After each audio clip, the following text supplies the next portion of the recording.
SMART goals work well for simple, straightforward tasks. If your goal is to drink more water or save a specific amount of money, the SMART framework is perfect. But for complex goals that require creativity, adaptation to changing circumstances, or deep personal motivation, that's where SMART goals start to fall apart. Consider that the A in SMART stands for achievable. While that sounds reasonable, it can actually be a huge problem. When we focus on making goals achievable, we often set our sights too low. Research shows that slightly ambitious goals, ones that push us just beyond our comfort zone, are actually more motivating than easily achievable ones. The achievable part of SMART can limit your thinking and prevent you from setting the kind of ambitious goals that truly inspire action. Many incredibly successful people admit they'd never have accomplished their biggest achievements if they'd limited themselves to what seemed achievable at the start. The 4-minute mile seemed impossible until Roger Bannister broke it. Then within weeks, others did too. The psychological ceiling had been lifted. Another fundamental issue with SMART goals is they assume we're rational beings who will follow through on a logical plan. But humans aren't spreadsheets. We're emotional, inconsistent, and influenced by psychological factors that SMART goals completely ignore. SMART goals don't account for the emotional barriers that stop us from taking action. They don't address limiting beliefs. They don't help us navigate the fear of failure or success. They assume that if the goal is well structured, you'll follow through.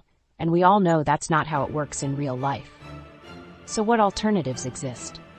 Several more effective frameworks take a more holistic approach to goal setting.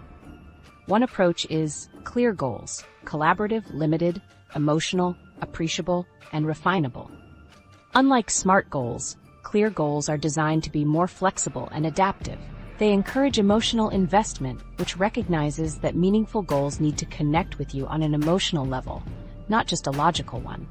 They're also refinable, which means they can evolve as circumstances change, crucial in today's fast-moving world. Another framework is WOOP, Wish, Outcome, Obstacle, Plan. Developed by psychologist Gabriele Ettingen, it's grounded in the psychology of motivation. What makes WOOP different is that it asks you to identify potential obstacles before you start, which research shows dramatically increases your chances of success. Instead of just focusing on the positive outcome, WOOP helps you prepare for the challenges you'll inevitably face. Simon Sinek's Golden Circle approach starts with the why behind your goals. Before getting into the what and how, this framework connects you with your deeper purpose. When I applied this to my goals, I was way more motivated to follow through because I understood the deeper meaning behind what I was doing. For those balancing multiple priorities, the Balanced Scorecard framework offers a comprehensive approach. Instead of focusing on one metric, it helps you evaluate your goals across multiple dimensions, like financial health, client relationships, internal processes, and personal growth. This prevents the tunnel vision that can happen with traditional goal setting. All these alternative frameworks have one thing in common that SMART goals don't.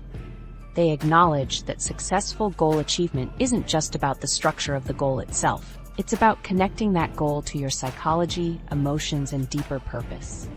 I'm not saying abandon SMART goals completely. They still have their place for simple objectives. But for complex, meaningful goals that transform your life, you need a framework that addresses both the mechanics of the goal and the psychology of the person pursuing it. So next time you're setting an important goal, ask yourself, does this goal connect with me emotionally? Have I identified potential obstacles? Is it aligned with my deeper purpose? Does it push me beyond my comfort zone?